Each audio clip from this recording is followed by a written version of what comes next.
Shalom. First and foremost, I want to give all praises, honor, and glory to Yahweh, Bahasham, Yahweh Shai, Bahasham, Recha Kodesh. Double honors to the elders and the apostles of Great Millstone, and peace and blessings to the elect. And today we're going to go into the book of Habakkuk, the second chapter. Pretty much as we go into Habakkuk, the second chapter, slightly different than the first, to a degree.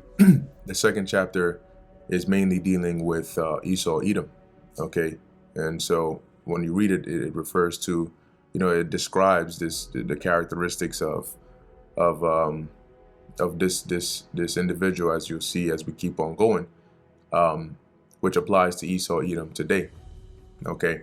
And this is, like I mentioned when we went through the first chapter, this is a part of why understanding the Bible in itself is difficult for people, because being able to identify certain things, be it different chapters or different verses in the Bible, that maybe the previous verse might be talking about one time period, the next might be talking about another, lest you have the Spirit of the Lord with you, you're not going to be able to discern that, and ultimately you ultimately need to be taught, to be guided in that direction. Nevertheless, let's go into it. So God answers the prophet. This is Habakkuk chapter 2, verse 1. I will stand upon my watch and set me upon the tower, and will watch to see what he will say unto me, and what I shall answer when I am reproved. Now, when you read in the first chapter, Habakkuk was pretty much speaking to the Lord, letting his troubles be known to the Lord as to why it is that the Lord is allowing the violence and the ungodly behavior that is going on in Israel to continue, and then on top of that to bring the Babylonians against Israel, and all that destruction and so on and so forth. So here, as he says, I'll stand upon my watch and set me upon the tower, and watch to see what he will say unto me, and what I shall answer when I am reproved. Now, applying this to us now, the way we stand upon our watch, right? The scriptures tell you in the book of, let's go there real quick, the book of Isaiah, chapter 62, verse, I think it's either 2 or 6, but we'll find out. Yeah, verse 6. And it reads, I have set watchmen upon thy walls, O Jerusalem, which shall never hold their peace day nor night. Ye that make mention of the Lord Yahweh, keep not silence, and give him no rest, till he establish and till he make Jerusalem a praise in the earth. Now, of course, back in the ancient times, you had watchmen, literally, that were on the walls, because whenever you had a defense city or a fortress, or these kinds of cities that had these walls, you would have watchmen. Okay. But in this context, the Lord is referring spiritually, right? Spiritual watchmen, which are the prophets, okay, who have been given the eyes to see. And so what are we actually watching for? Not literally being upon the walls of Jerusalem, okay, but being where Israel is located. We are watching for these prophecies, okay, and we are speaking concerning them, like through these videos and through the street speakings and so on and so forth, as it says, never holding their peace day nor night. Now, holding your peace is Old English for shut up or don't say anything, right? Keep your thoughts to yourself. So here it's saying the Lord said he set up watchmen who will never, hold their peace day nor night, meaning we're constantly going to be doing lessons. We're constantly going to be speaking on these things that are happening in the world as we are watching out for these prophecies. Right, ye that make mention of the Lord, keep not silence. And we are the ones who are making mention of the Lord. And it doesn't mean that we're just, saying the Lord's name 10 times in a video and then call it a day. But we're speaking on the things that the Lord is doing and the things that he's getting ready to do. It says, and give him no rest till he establish and till he make Jerusalem a praise in the earth. Okay, so pretty much going back to Habakkuk, the second chapter, we now in this time are also standing upon our watch, and as it says, and to see what he will say unto me, and what I shall answer when I am reproved. Now in this time, the way the Lord is speaking unto us is by way of these prophecies.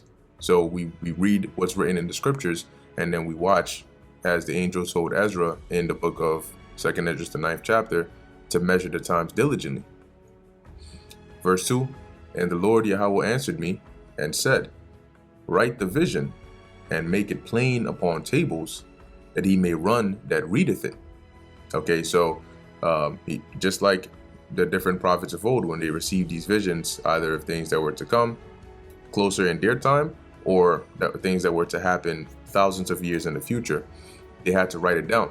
So as the Lord is telling Habakkuk, note this down, that he may run that readeth it. And you know, when you read, like when you read in the different translations, for example, you know, they all sort of hover around the idea of somebody reading this message, and being that this vision is sort of urgent, they make haste to go and herald the news, right? To go and spread that news, you know, that kind of thing. Okay, which you know, we kind of do the same thing now, right? When you first come into the truth, you hear about the scriptures, you understand it, and you get into the spirit of like urgency. Number one, to get right yourself, but to also, you know, you want to let your family know, you want to let your friends know, you want to, you know, pretty much let everybody know that, hey, did you know that this is going to happen? Hey, you got to do this, you got to do that. You know, part of it is also having that overzealous spirit, but eventually that calms down, you know, as you continue to learn more and more. Verse 3, for the vision is yet for an appointed time. So like the Lord told Habakkuk here, write this vision down because it's set for an appointed time, meaning that I've showed you something that I have set to happen at a specific time. But at the end it shall speak and not lie. Though it tarry, wait for it, because it will surely come, it will not tarry. So there's a time the Lord was telling Habakkuk here that he is appointed for this vision to take place. And at the end, when the time is up, when it's ready for this vision to be fulfilled, it's going to speak and not lie. When it speaks, it doesn't mean that it's going to be speaking literally, but speaking meaning that the vision is going to be fulfilled, it's going to come to pass. And it's not going to lie, as in it's going to happen exactly as it was written or it was prophesied. Though it tarry, wait for it. Now, when you tarry, you drag your feet. You know, you're slowing down, kind of thing. And so the Lord is telling them that though the vision that you're seeing, right, which also this can be applicable to the other visions that were received by the various prophets, because all those visions were also set for appointed times. And at those given moments, those visions or prophecies would be fulfilled. However, some of them would tarry, meaning you would see events that are related to that, and you would think, oh, maybe now is the time that it's going to be fulfilled, but then it calms down. It doesn't happen. Right. One example is, you may see, we know that the prophets received visions of nuclear destruction. They received visions of World War III, right? They received visions of Russia and the US and Israel and Iran and all of these nations basically going to war. The sides being drawn, Turkey being on the side of Russia, and so on and so forth. So you may see some geopolitical tensions that rise up and flare up into something that looks like it's escalating, and then it calms down for a little while, and then something else that's even more intense happens, and then it escalates even more, and then it sort of calms down again. So that's an example of the vision tarrying, right? And the Lord is saying here, although it's tarrying, there are times when it seems like, oh, we're right there, it's about to happen, then it calms down. You still have to wait for it. Don't lose patience and say, oh, you know what, forget it, I don't even think it's going to happen anymore. That's the end of that. And the reason you have to wait for it is because if it is written, it's going to happen, right? So because it will surely come, it will not tarry. Meaning when we get to the point where it's this vision is ready to be fulfilled, it's going to happen, and there's going to be nothing that's going to slow it down or stop it from happening.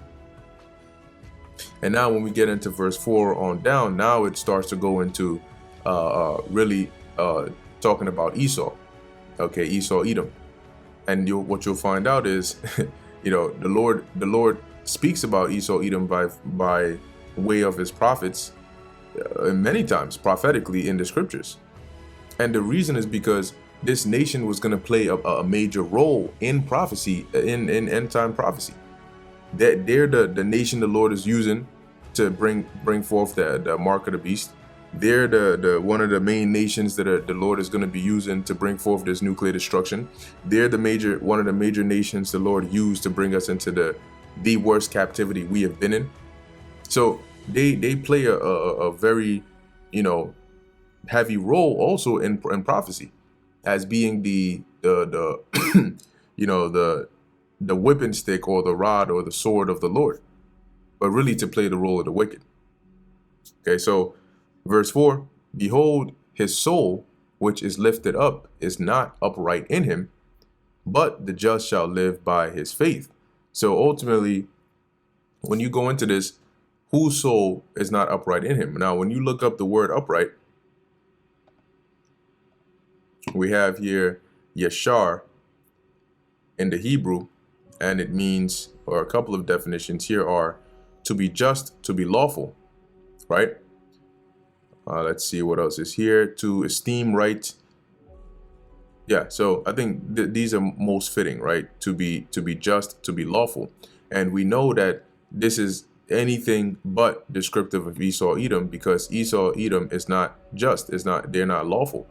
As a matter of fact, in the book of Malachi, they are referred to as the border of wickedness. So they are the wicked. And that's why that's why the Lord is saying here that their soul that's within them is not upright. Meaning them being wicked is by nature. It's not by nurture. And we can prove that. I believe it's in the book of Psalms, chapter, what is this? Is it 58? Let's see. Yeah, here we go. Psalms 58, verse 3. And it reads, the wicked are estranged from the womb. They go astray as soon as they be born, speaking lies. Now, if we look into a couple of these words here, let's start with the word estranged, and then let's also look at the word astray. And the word estranged goes back to the Hebrew word zawar, which goes into like a stranger. Okay, so as it says here, to be strange, to be a stranger. And what are they alienated, or what are they estranged or strangers to? The truth, to righteousness. And it says they go astray as soon as they be born. And when you go into the word astray, we have here fa'ai, looks like that's the word there.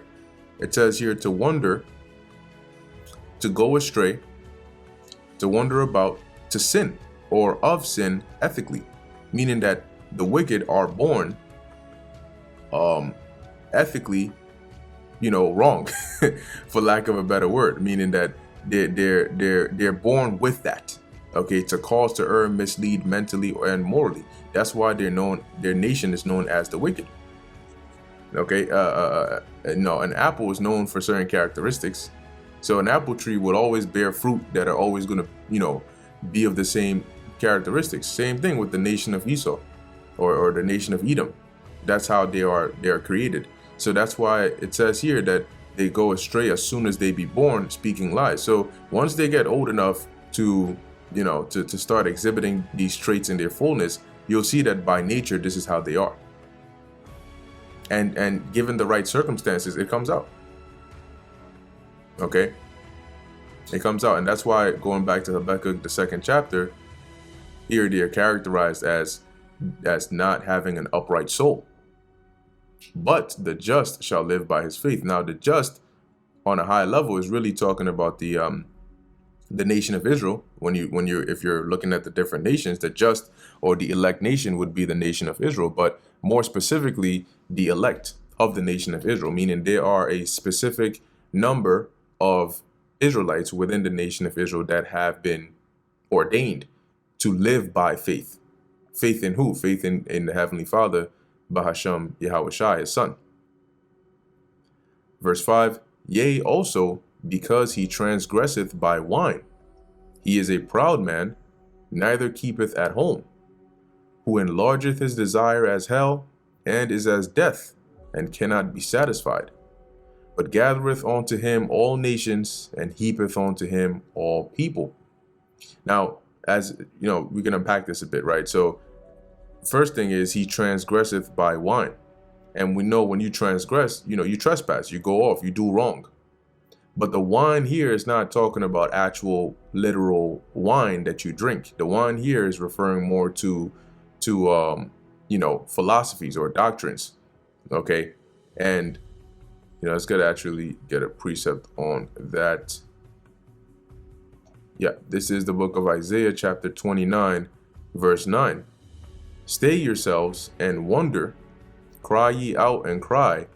They are drunken, but not with wine. They stagger, but not with strong drink. So how is that possible? How can somebody be drunk, but yet not having drunk anything that can intoxicate them like that, or make them inebriated? Because this is not referring to them being literally drunk, but spiritually drunk, meaning just like physical wine and strong drink alters your thought process. Well, being indoctrinated or being led to believe false doctrines or a false way of living also alters your mental state. And you like a drunkard moves a certain way because they're under the influence of that drink. Well, those that have been made drunk with false philosophies also move and live a certain way because they're under the influence of those philosophies. So he transgresseth by wine, by his doctrine, his philosophies, the wicked way of life that not only do they exhibit and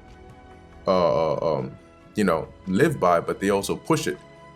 They push it amongst the different nations and the people around the world.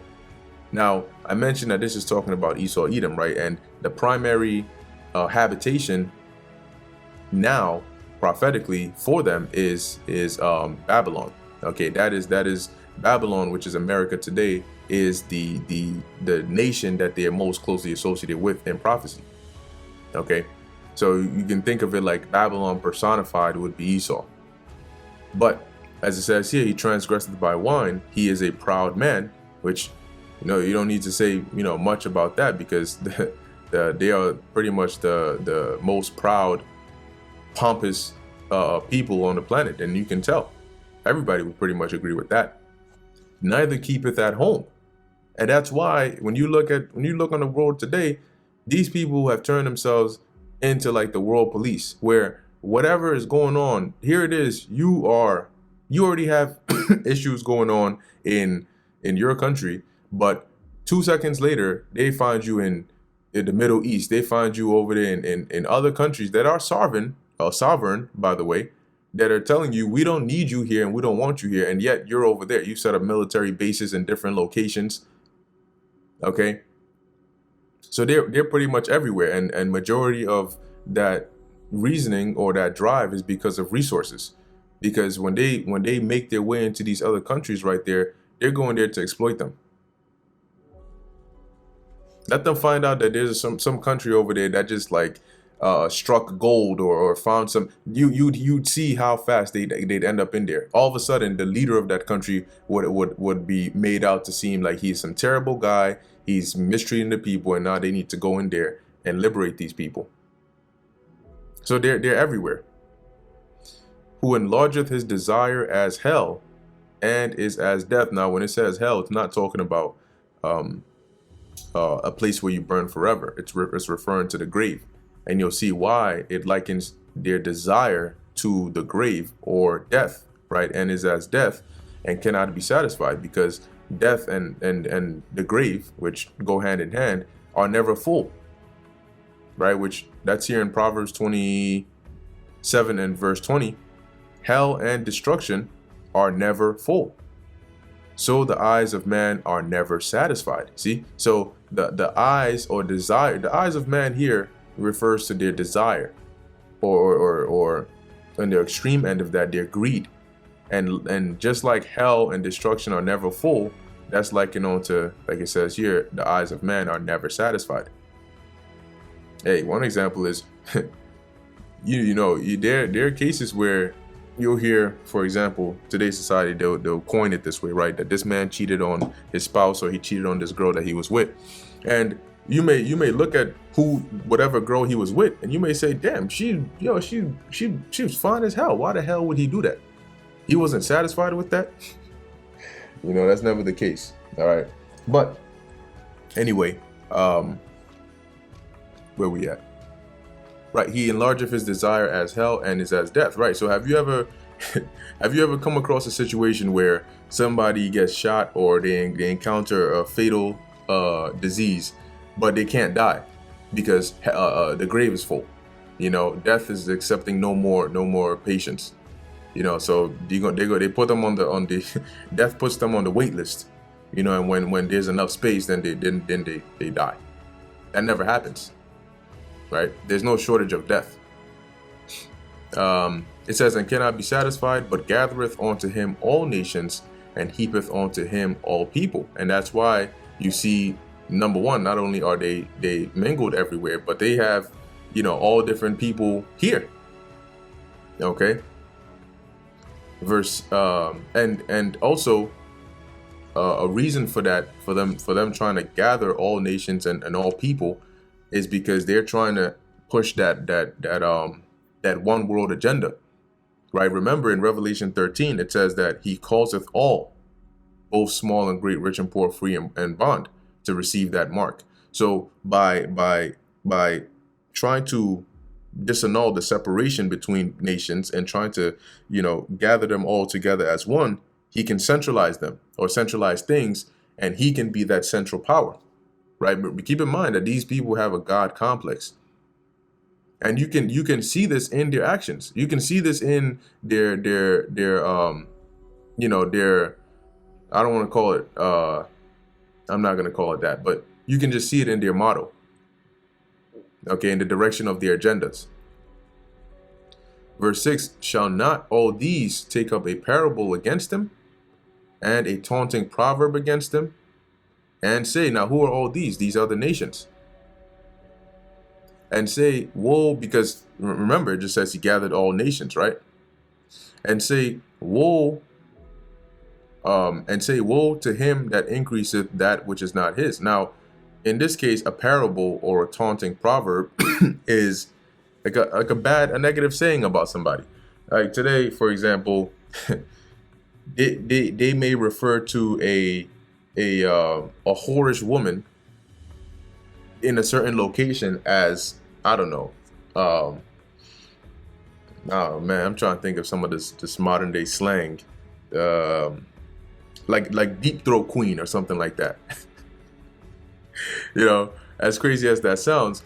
Now, that's just like that's a almost like it's like a taunting parable or byword, or, you know, some stigma that they put on somebody to label them a certain way because of what they're known for, right? Like a deep throat queen. You know what that is. If you don't, go look it up. Okay. But anyway, it says here, woe to him that increaseth that which is not his. How long? And to him that ladeth himself with thick clay. Now, by increasing that which is not his, that's theft. Okay, they continually, you know, use narrative, propaganda, and military power to go and basically steal and rob, whether it's land or merchandise or resources or even people. Okay, that is not really rightfully theirs, but they take it anyway, and they amass in wealth by doing that. If you actually look deep into, for example, the heads of Esau today, meaning their elites, their top families, and you look at how they actually became rich, it wasn't through I'll tell you right now, it was not through lawful means. It wasn't through fair and equitous business. Okay, definitely not.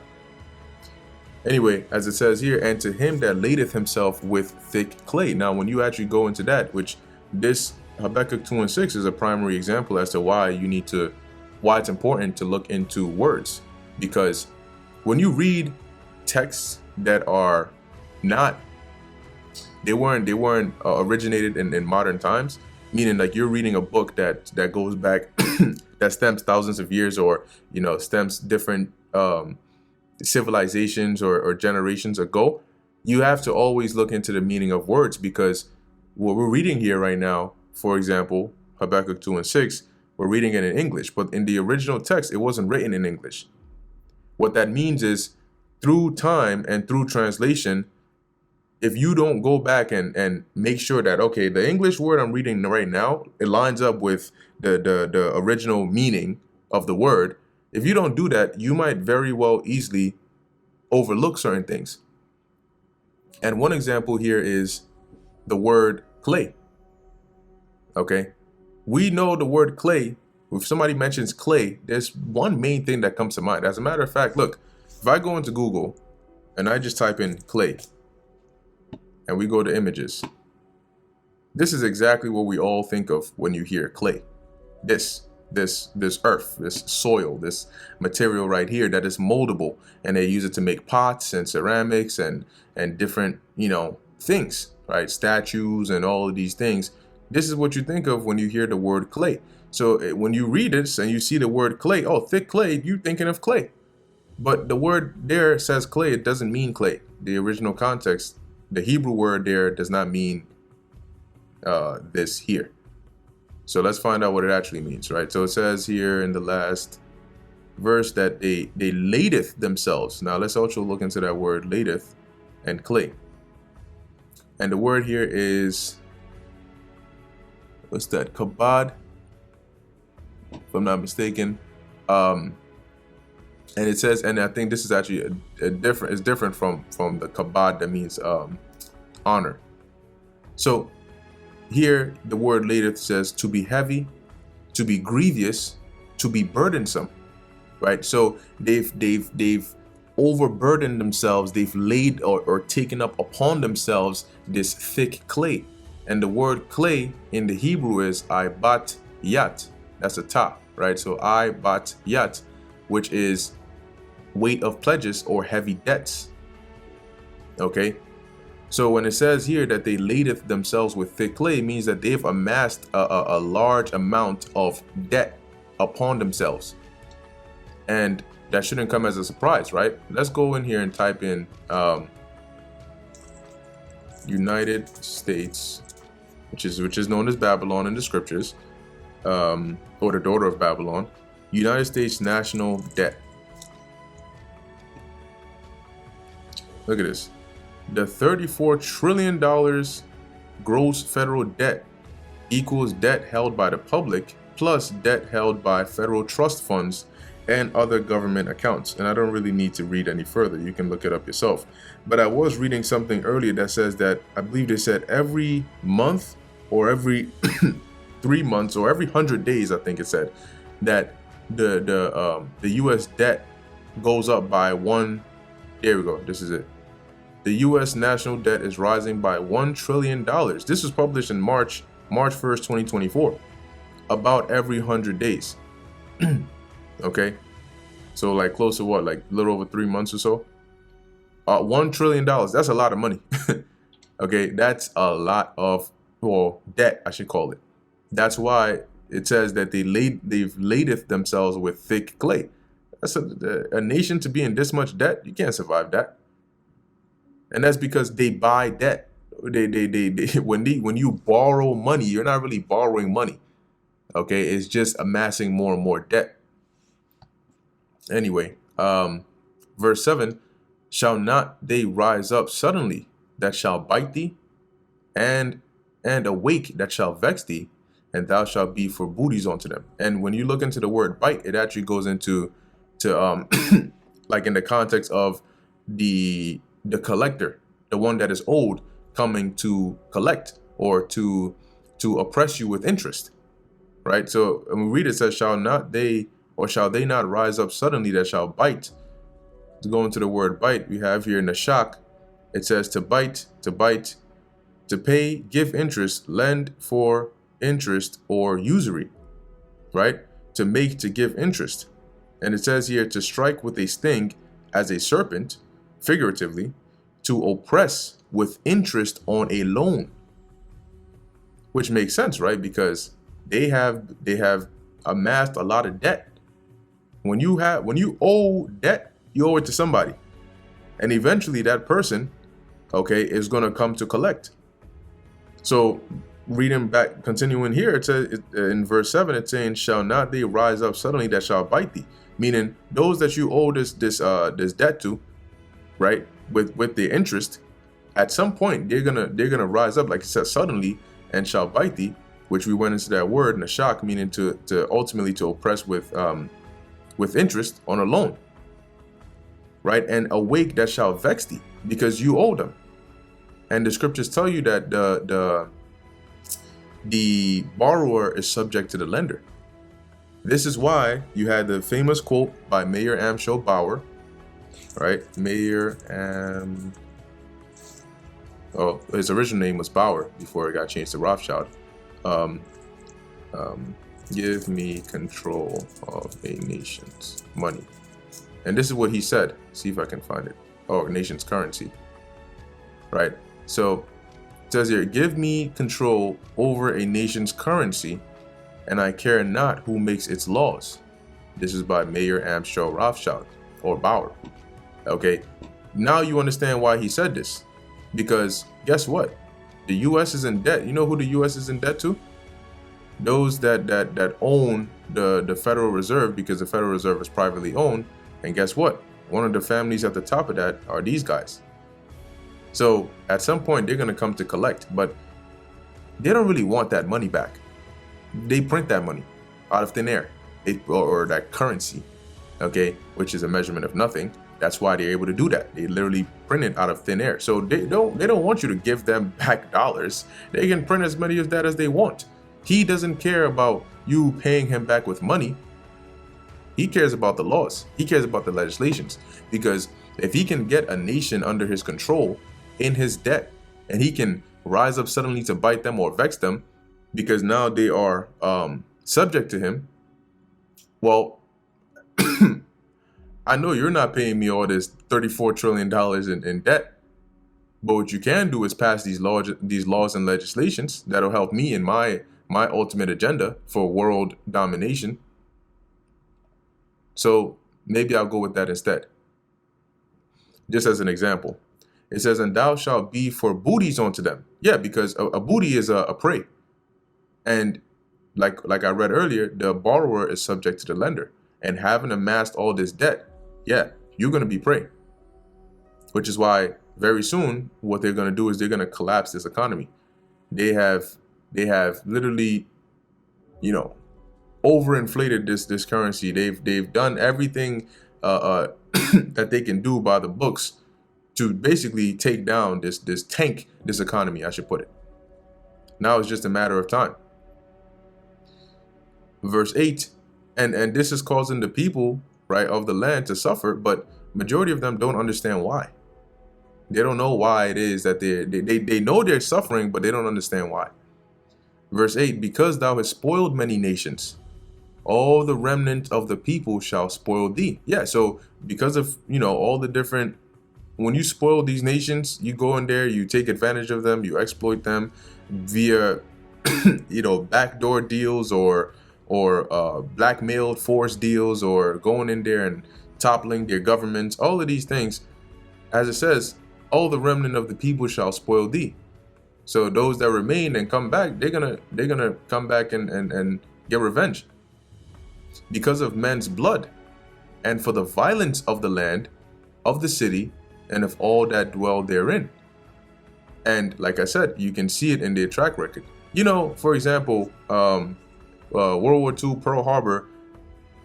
If you really look into it, you'll find out that is something that they wanted to happen. They let that happen. They wanted that to do that because if you look at the size of their response versus how they were attacked, it's because they wanted to test out those bombs they dropped over there. Okay, that's something that they wanted to see. How can we best do this? Now, how would they look randomly just going and dropping these shits, on a certain country? Not too good. But now if they had a reason, we were attacked. Oh my gosh, it was so bad. Damn it. Let's drop bombs on them. Anyway, verse 9, woe to him that coveteth an evil covetousness to his house, that he may set his nest on high, that he may be delivered from the power of evil. Meaning that they covet with an evil covetousness that they may increase their house. right? Which is, their possessions, their well-being, right? As it says, that he may set his nest on high, so they can put themselves in the highest position, in a good place, in a place of control and power and safety, that he may be delivered from the power of evil, so that they wouldn't be subjected to any calamities, because they're at the top. Verse 10, thou hast consulted shame to thy house by cutting off many people, and has sinned against thy soul. For the stone shall cry out of the wall, and the beam out of the timber shall answer it. Now, when you read in which verse 10 is, pretty much self-explanatory, right? With all the wickedness that they've done, they've brought shame onto themselves, which is why now people don't look at Esau, Edom, or the heads of Esau as, a glorious people. The world hates them. Okay, and as it says, they've sinned against their own soul, because in doing these things to amass and raise their nest on high, they committed a lot of atrocities, a lot of heinous crimes, a lot of grievous sins, and it's going to come back to bite them. Now, verse 11, it says, for the stone shall cry out of the wall, and the beam out of the timber shall answer it. And similar to one of the verses above, it's always also good practice. It can help you when you read certain verses to look at how they're worded in other translations as well. Now, majority of these translations sort of put it as like, you're so bad, you're such a criminal, that even the stones of the wall, right, metaphorically speaking, and the beams of the tinder are gonna speak out against you.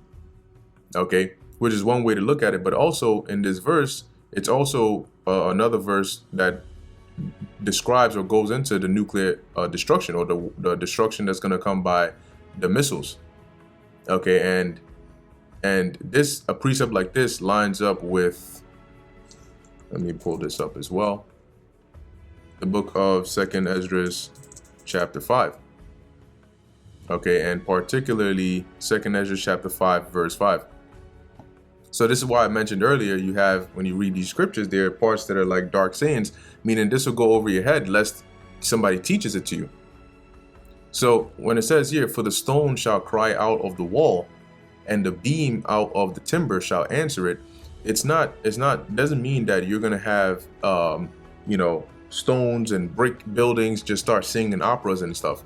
But the crying of the stones and the beams out of the timber is referring on to the sounds and the destruction that's going to hit. Remember, when those nuclear missiles begin to hit this place, okay, and different parts of the world, you're going to have cities that are going to be destroyed. Of course, the missiles are going to come with fire, but you're also going to have earthquakes, and you're also going to have the shaking, as the scriptures tell you, of pretty much of the earth. So you're going to have the collapse of different buildings and so on and so forth. And we all know what it sounds like when a building starts to collapse, right? A lot of these buildings that are made of stone and brick and so on and so forth, the sounds that are going to be made when you hear them collapse and fall and all of that, that's what is meant by the stone crying out of the wall. Okay, not in the literal sense of, a stone growing a mouth and actually crying. Okay, but it's basically metaphorically representing the destruction. And when you go into 2nd Ezra, the 5th chapter and the 5th verse, it's pretty much, similar to what we read in Habakkuk 2. It says, and blood shall drop out of wood, and the stone shall give his voice, and the people shall be troubled. Now, when you read 2nd Ezra, the 5th chapter, it talks about, let me see.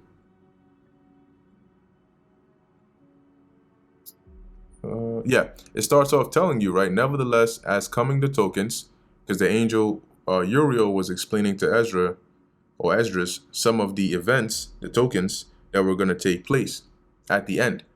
So he says here, as coming the tokens, meaning concerning the tokens to come, the signs to come, behold, the days shall come, meaning in the future, that they which dwell upon earth shall be taken in a great number. Taken meaning they're going to be destroyed. They're going to die, right? And the way and the way of truth shall be hidden, and the land shall be barren of faith. So what's going to cause them to be taken in a great number? That nuclear destruction at the end. Okay, the destruction. So when you come down to the 5th verse, and it talks about the blood dropping out of wood and the stone giving the voice. This is going to happen when those missiles hit, because when those missiles hit, like I mentioned, there are certain parts that are hit, and then immediately you have, if you look at what happens when a nuclear missile hits a certain place, or the warheads, you have the impact, the initial impact, you have the blast radius, and then you have like the heat wave that just like disperses right after. But there are other areas, buildings and places around that are also gonna feel that shaking, and gonna feel that destruction. And you're gonna have people that are gonna get hit, and their blood, as it says here, the blood shall drop out of the wood. This is really talking about people getting hit, their blood being mingled along with like trees and buildings and all of that going on, when those missiles hit or when that destruction comes. So it's not talking about actual bleeding trees, okay?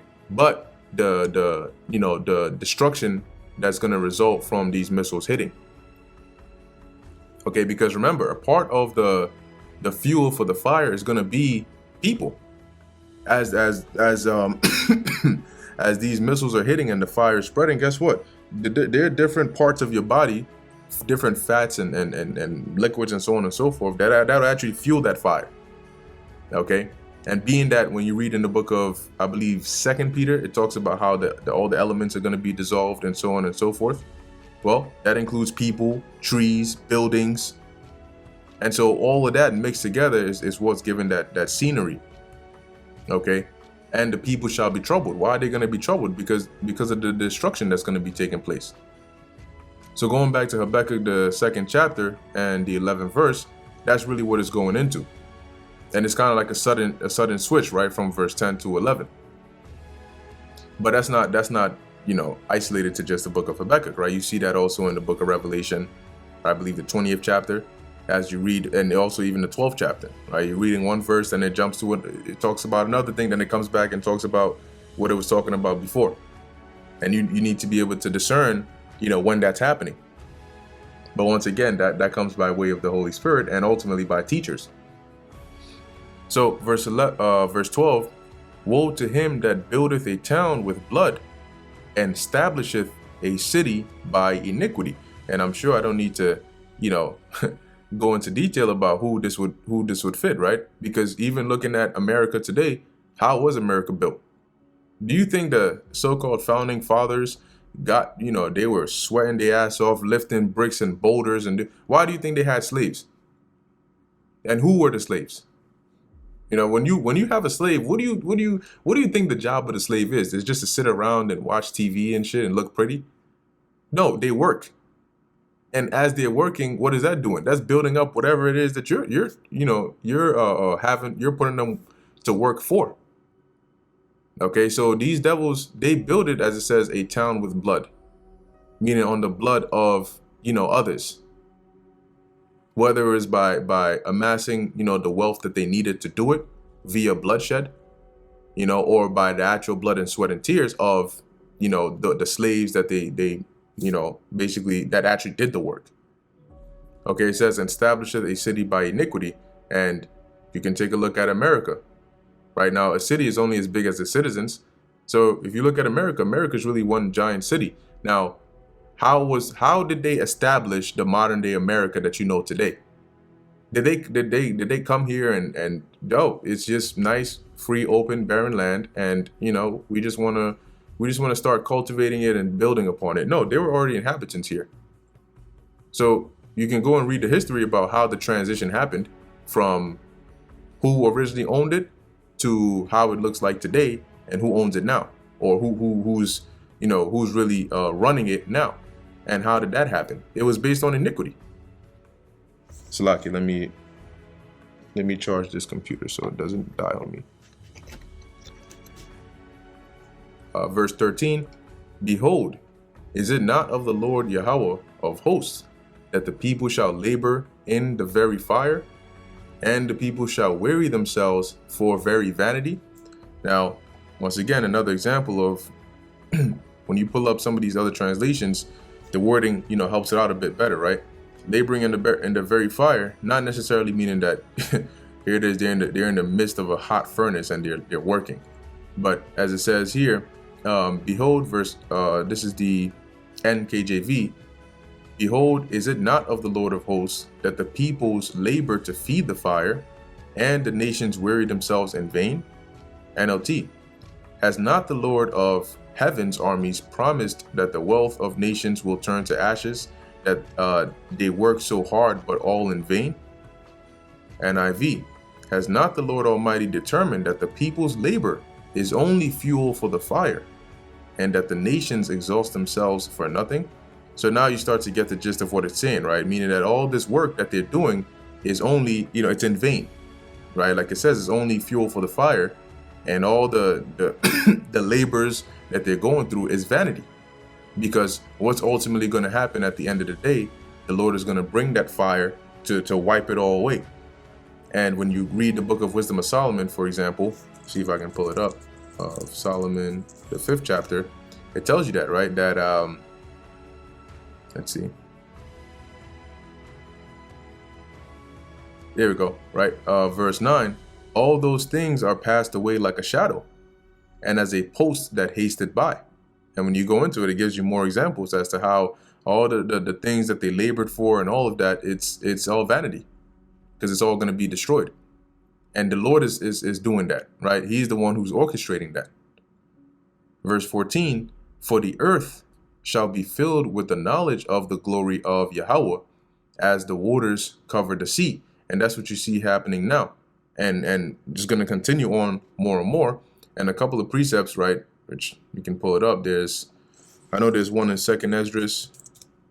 Also, when you read the book of Ezekiel, I believe it's the 47th chapter, that whole chapter, or at least the first 12 verses of that, go into this, right, about the waters, starting off, and it continues to rise and rise and rise, and then gives life to the fishes in the sea and all of that. Well, those waters represent the truth, right? And that the truth, as it says in 2nd Esdras, I believe 6 as well, that have been so long without fruit shall flourish, right? So let's go there real quick. I think that might be around 28. Let me see if I can find it here. And there's also one that talks about the book shall be opened. Let's look for books. Yeah, see if we can find this. Yep, 2nd Esdras chapter 2nd Esdras chapter 6 verse 20. And it reads, and when the world that shall begin to vanish away shall be finished, then will I shew these tokens. The books shall be opened before the firmament, and the books represent the Bible, being opened before the firmament. That's representing us, going into the scriptures and bringing the understanding of it, and it's opened before the firmament by way of the internet, which is carrying this, this information. It says, and they shall see all together, right? So now everybody everywhere is able to get the correct understanding of the scriptures. And that's why the Lord said that this gospel of the kingdom shall be preached in all the world, and then shall the end come. Now, there's also another verse that I'm looking for. There it is, verse 28. As for faith, it shall flourish, corruption shall be overcome, and the truth, which hath been so long without fruit, shall be declared. See, so going back to Habakkuk 2:14, the earth shall be filled with the knowledge of the glory of the Lord, as the waters cover the sea. And that's going to come by way of the Lord, opening up our minds, right, starting with our elders and apostles to come and start teaching, to spread that word. Okay, and then it's going to go on from there. Ultimately, right, when you even go into certain precepts, it talks about how even in the kingdom, right, that we, for example, are not going to need to teach, each other, saying, know the Lord, for all shall know the Lord. And the heathens themselves are going to know the Lord, through us. Okay. Verse 15, woe unto him that giveth his neighbor drink. Now, like we read up above, the drink is not talking about actual literal drink or strong or wine or strong drink, but it's metaphorical for those philosophies, right? So woe to him that giveth his neighbor drink, that putteth the bottle to him, and makest him drunken also, that thou mayest look on their nakedness.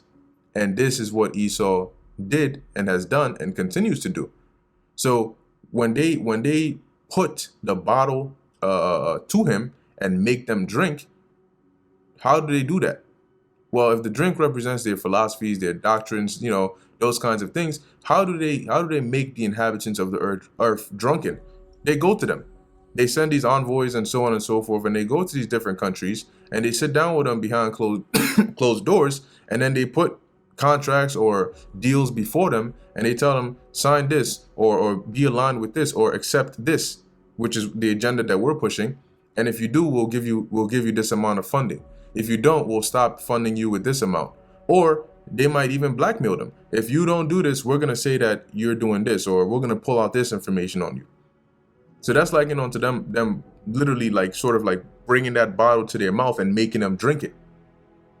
And because of that, they force some of these nations that may not be, and those are the neighbors here, right? And that's what Esau does. He forces these nations that may not be on the same level as him to succumb to him, to be drunken with the agenda and the manners that he promotes. Next thing you know, there's these nations that had their own ways of living and doing things are now practicing the same ways of Esau Edom, aka Americanization. Right? It says that thou mayest look on their nakedness, right? Which is to take advantage of them in that state, in that drunken state. And when you go to the book of Jeremiah 51:7, it reads, Babylon hath been a golden cup in the Lord Yahweh's hand. They made all the earth drunken. See, the nations have drunken of her wine, therefore the nations are mad. The word mad here meaning angry. Right? I believe Slakia, I misspoke there. Not angry, but more so mad as in, let me see, I think like crazy mad, like out of their right mind mad. Let's see if it's in here. Yeah, to act madly, act like a madman. Yep, so I misspoke there. Not like today you use the term like I'm mad, he made me mad, like as in I'm angry, but mad as in a mad person. So going back to Habakkuk chapter 2, verse 16. Thou art filled with shame for glory. Drink thou also, and let thy foreskin be uncovered. The cup of the Lord Yahweh's right hand shall be turned unto thee, and shameful spewing shall be on thy glory. See, so as it says, thou art filled with shame for glory. So rather than being glorified, they're filled with shame because of all these things that they have done and that they continue to do.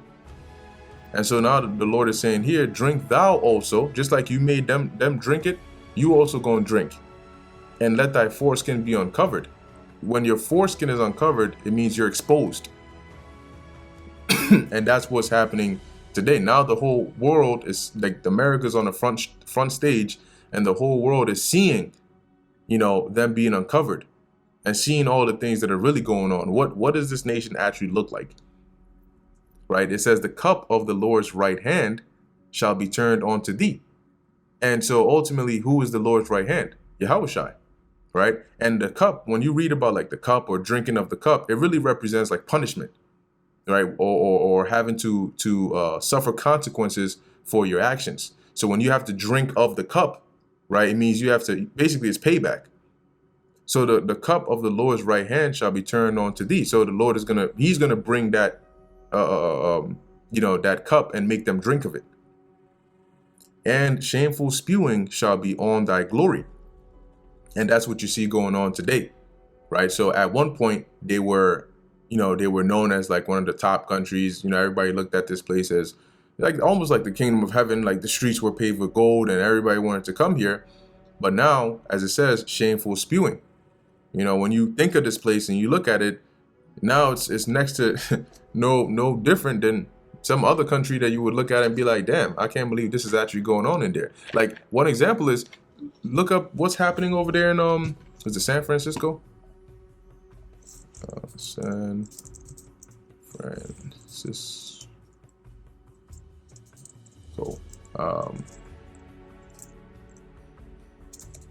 Or matter of fact, let me do United States drug problem. See what comes up. Okay, this was in 2023. What's that? Fentanyl and U.S.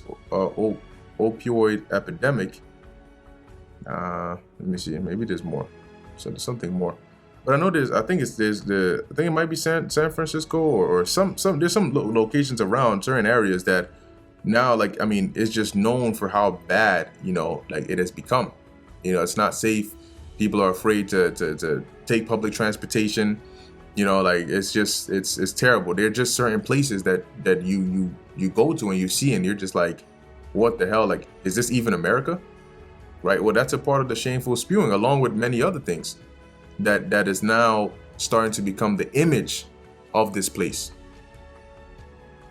Verse 17, for the violence of Lebanon shall cover thee, and the spoil of beasts which made them afraid, because of men's blood, and for the violence of the land, of the city, and of all that dwell therein. Now it says Lebanon here, but it's not really, necessarily like literally referring to that place. Okay, but in this verse, it's more so just highlighting the point that payback, right? Like all the violence that they have committed, both to man and beast, and like it says, for man's blood and the violence in the land and of the city and those that dwell therein, they're gonna have to pay for that. Their glory is gonna be turned to shame, and they're gonna have to drink of that cup of payback. Verse 18, what profiteth the graven image, that the maker thereof hath graven it? The molten image, and a teacher of lies, that the maker of his work trusteth therein, to make dumb idols. So, and here now it's going into like the worthlessness of these idols, right? Because when it says what profiteth the graven image, a graven image is an idol, right? When you cut wood and then you cut into it and then form this image, this statue of wood or whatever the case is, that's a graven image, an idol.